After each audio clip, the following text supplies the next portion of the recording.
It changed my life. I loved it there. The land and the family meant everything to me. It has been in my family for over 100 years. My great-grandfather picked out the plot and built the original cottage. My grandpa made it way bigger and built the attic. My dad set up the trailer beside it so more family could be up there at one time. I built the deck that wraps around the cottage. I was 4 years old when I went up to my cottage for the very first time.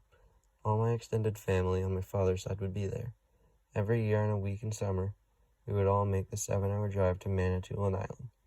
At the cottage, my cousins and I would swim, kayak, catch frogs, drive the lawnmower, goof around in the attic, and eat delicious meals made by my grandma.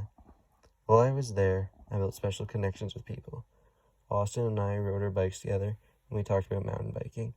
Aiden and I discussed our dream jobs in engineering.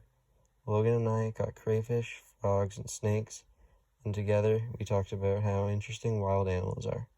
My sister and I live over an hour away from any extended family, so we only get to see them on special occasions, which made the yearly cottage trip so much more important to me. A few years ago, the tradition had to end. Some of my cousins couldn't come up at all, and the rest of us couldn't at the same time. I remember my sister and I sitting on our backyard devastated. This would be the first year after 9 years that we'd be sitting there at the cottage without any other cousins. Why can't they come, I thought. It's not fair, said my sister. When it was time to go to the cottage that year, I wasn't excited. I wasn't happy. And the quick 7-hour drive that normally flies by due to excitement took an eternity.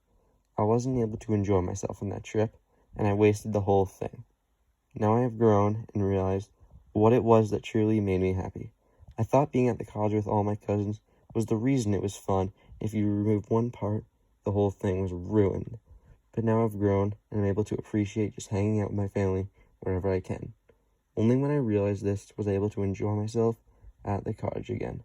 I want people to know that losing something you love may seem like it's the end of the world, but sometimes what you gain from it is actually what matters. Family is the most important, and they will always make you happy, no matter where you are.